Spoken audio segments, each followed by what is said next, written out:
You have some time to look at questions 1 to 4.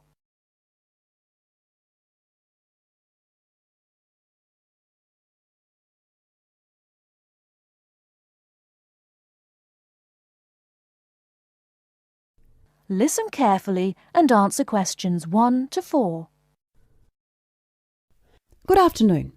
I have with me in the studio today Dr. Stephen Phillips, author of the new book Silver Lining, which is an investigation into UFOs. Now, Dr. Phillips, can you tell us a little about your book? Yes, certainly.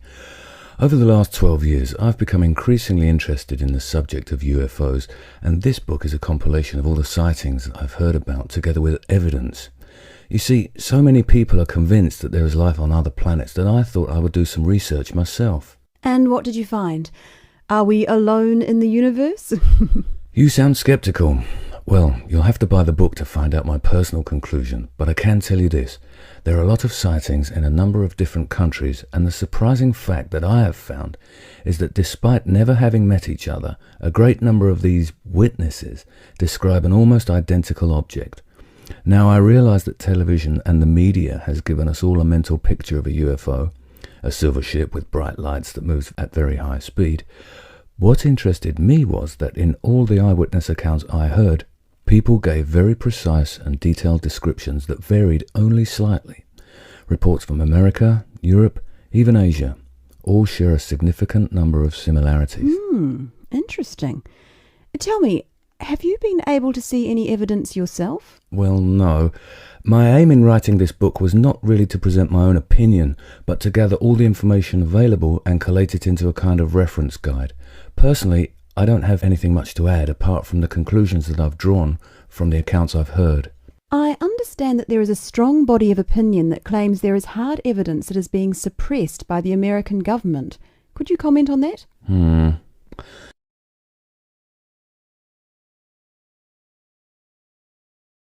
Before you hear the rest of the conversation, you have some time to look at questions 5 to 10.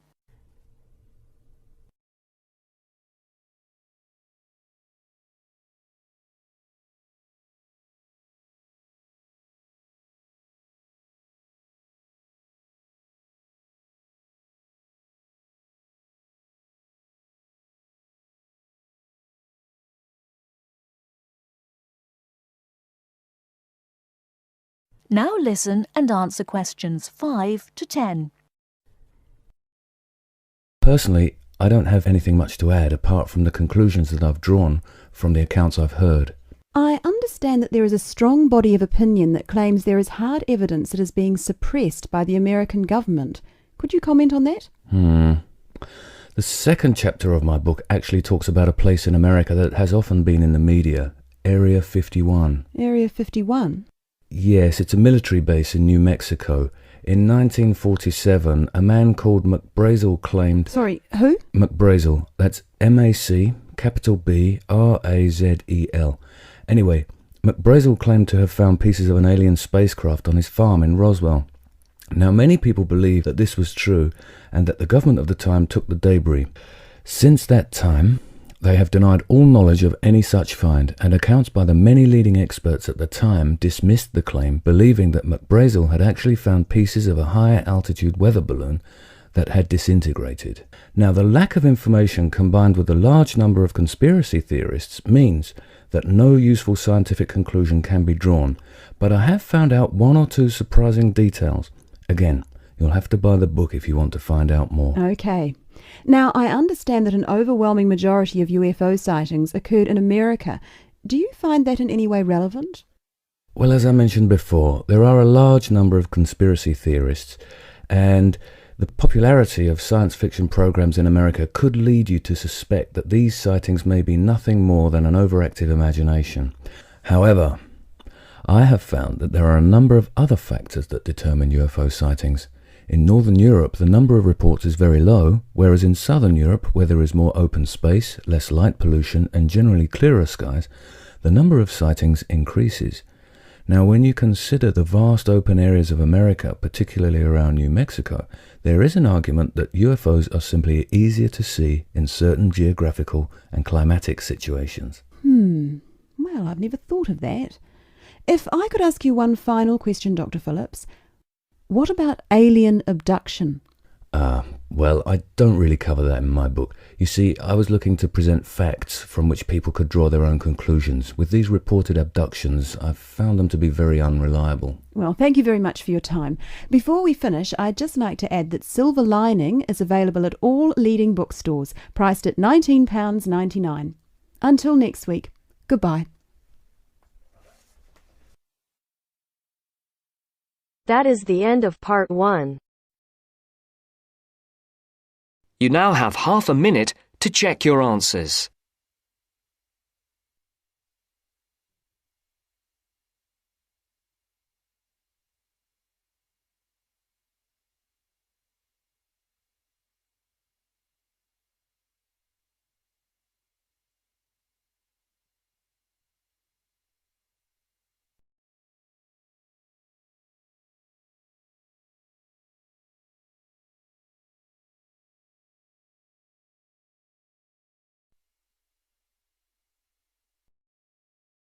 Now turns to part 2.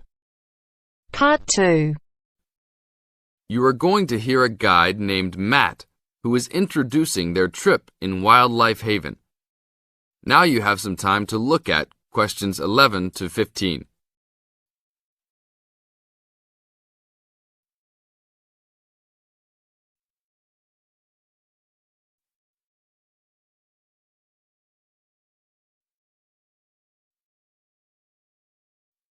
Now listen to the first part of the introduction carefully and answer questions 11 to 15.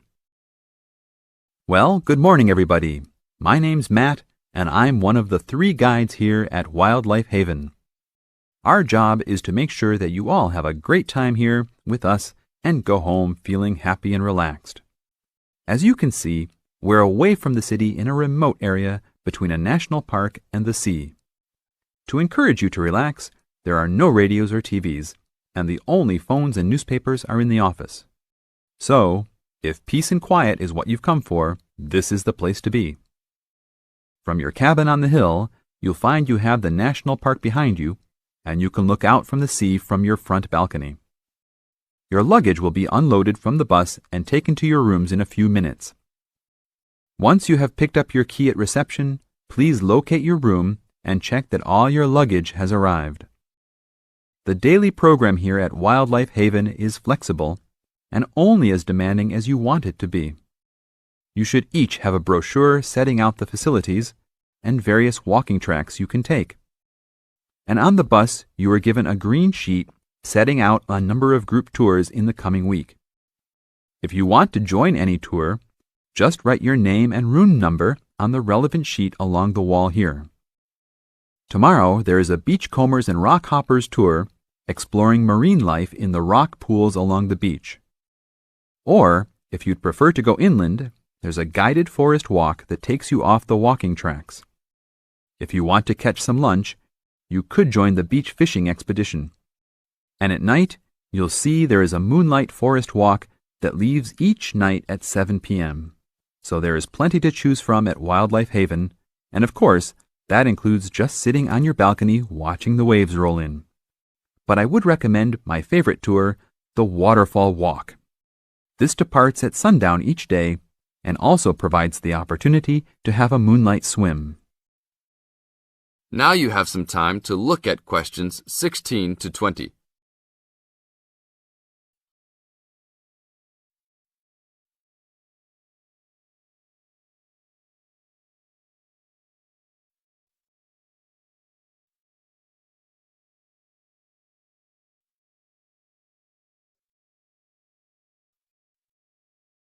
In the second part of the introduction, you are going to get some advice from Matt. Listen carefully and answer questions 16 to 20. You've chosen to visit us in January, which is one of our hotter months. And although you may be tempted to wear a minimum of clothing, you should always take precautions against injury, particularly in the national park. This includes sensible footwear. You'd be surprised how many of our guests ignore this advice and end up being sorry. And socks are a good idea too. And even though you might be under trees a lot of the time, it's a good idea to wear a hat in this hot climate. There's no need to be too concerned about walking in the national park, provided you use common sense. It's true that there are poisonous spiders in the park, but they are really more frightened of you than you are likely to be of them. I should also warn you against eating any wild berries. Some are edible, but you should avoid them all. We'll provide all the food you can eat. Well, that's about all for now. Dinner is from 6 to 8 p.m. in this building.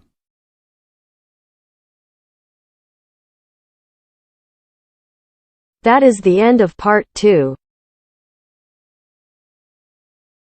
You now have half a minute to check your answers.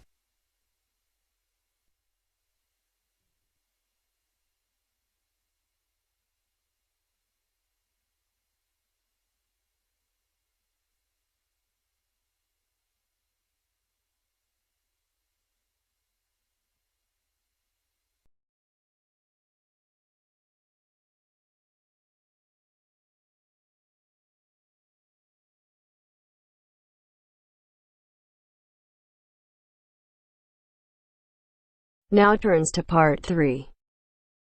Part 3. You are going to listen to a radio program about buying a house. First, you have some time to look at questions 21 to 25.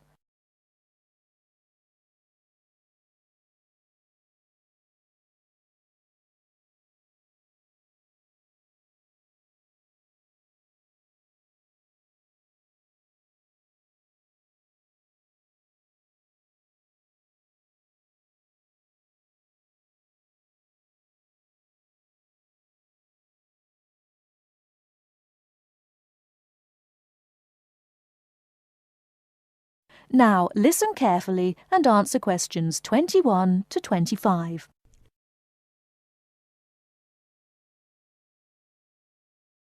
Good afternoon, listeners. Today, I'd like to welcome Edward Fox, who is going to talk to us today about buying a house. Edward. Thank you, Eunice. For most people, at least, buying a house is a major life event, and probably the single most expensive item you are ever likely to buy. It is also a place that you can make your home. Therefore, thinking carefully before you make a purchase is of the utmost importance. One of the most important things to consider before buying any property is the location, because remember, it is where you plan to spend a large part of your life, or indeed the rest of your life in some circumstances. Therefore, consider the type of life you enjoy leading. Are you a very sociable person who enjoys nightclubs and discos? If so, then you may wish to consider something close to the city, or indeed in a city where it is convenient for all types of nightlife. On the other hand, if, like me, you prefer a quieter life, then you may want to consider something away from the city. However, do remember that proximity to your place of work is also important. Indeed, we spend most of our life at work, and you don't want to have to spend 2 or more hours every day travelling to work now, do you? Therefore, transport is the utmost importance. City suburbs, however, are often conveniently located for commuting to work, all for shopping, without being in the heart of a busy city. You may, however, think that a house in the suburbs would be far too expensive. Yet houses located in cities can often exceed the price of suburban houses. So check out the prices. You may be surprised. Family is another important consideration. You may prefer a house that is away from a busy street or main road. And of course, remember that children have to attend school. Is there a good school in the area, or would your children have to travel a long distance to get to school? Therefore, if you have children, or you plan to have children, location is a very important factor. And of course, remember that a family influences the size of the property. Before you hear the rest of the talk, you have some time to look at questions 26 to 30.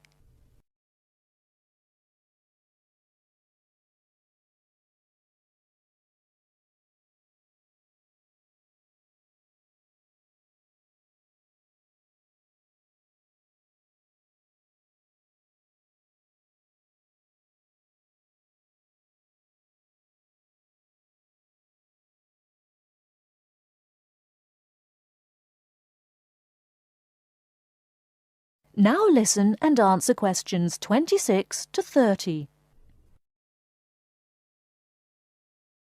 And of course, remember that a family influences the size of the property. There are, of course, various types of houses.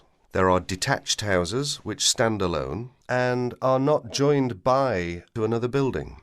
Then there are semi-detached houses, which, incidentally, are the most common, and for good reason, because they are less expensive than detached houses. This is because they are, in fact, two houses joined together, and therefore take up less space. And finally, there are townhouses, which are many houses joined together to form a long row. But don't think that townhouses are less expensive than semi-detached houses. They rarely are. This is because they are usually built in cities where the prices of property is very expensive indeed.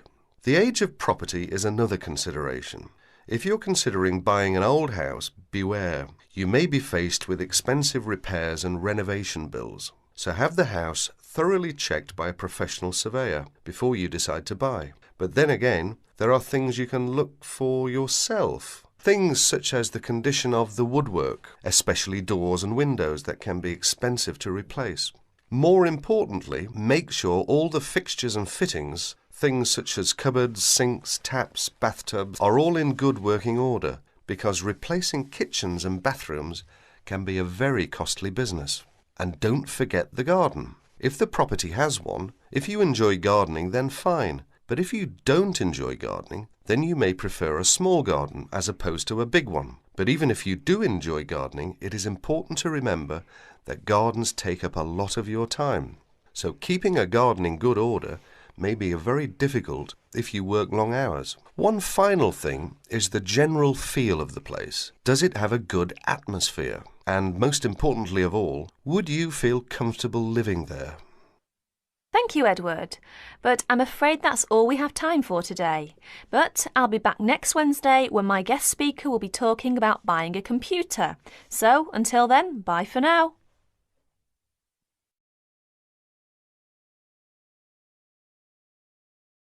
That is the end of part 3. You now have half a minute to check your answers.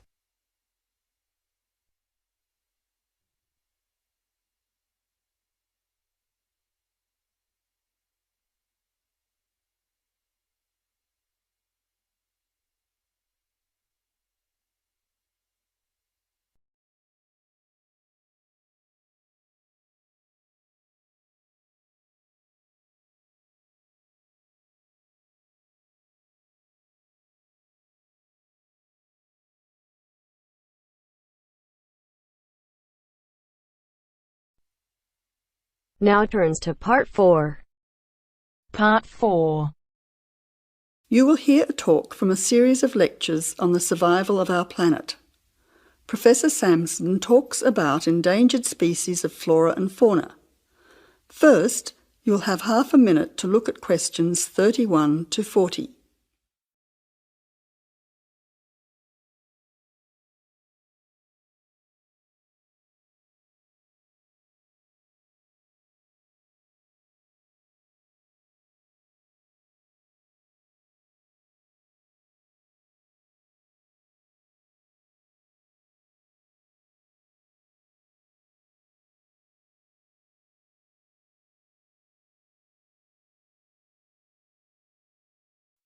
Now listen carefully to the talk and answer questions 31 to 40. Good afternoon, ladies and gentlemen. Today's topic in this series of lectures on our planet is about ensuring the survival of our very important plant and animal species. In this lecture, I want to discuss one way that we can do this.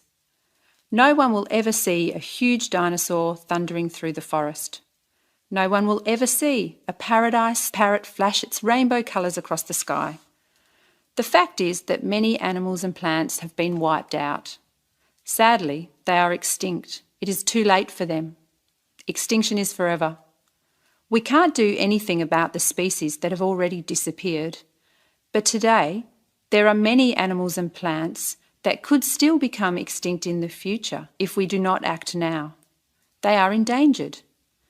The African elephant and rhinoceros have become endangered because of the value of their tusks.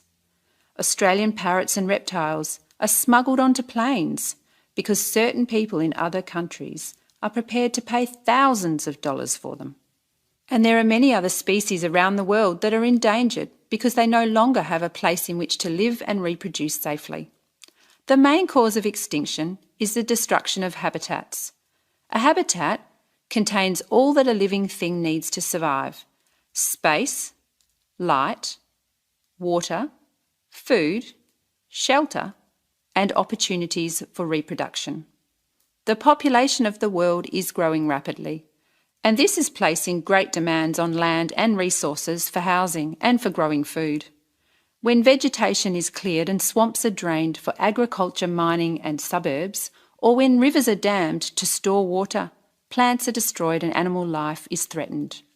In other words, humans are changing and destroying the habitats of animals and plants, which is in turn reducing their chances of survival.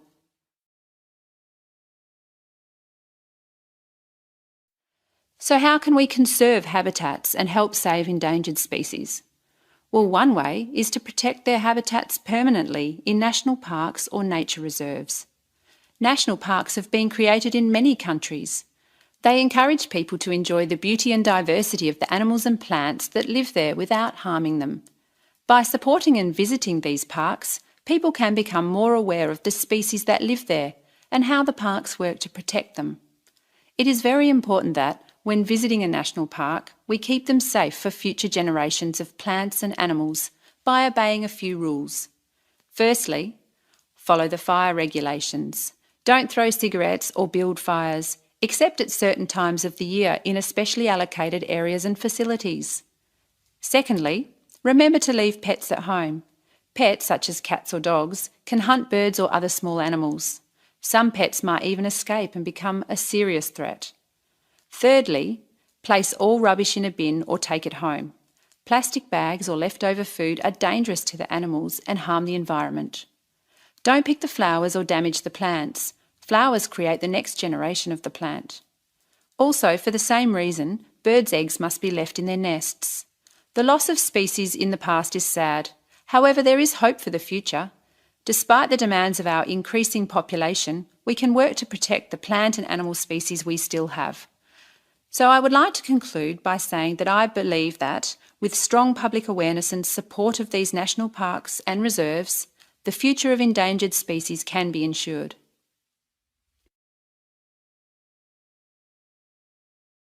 That is the end of part 4. You now have half a minute to check your answers.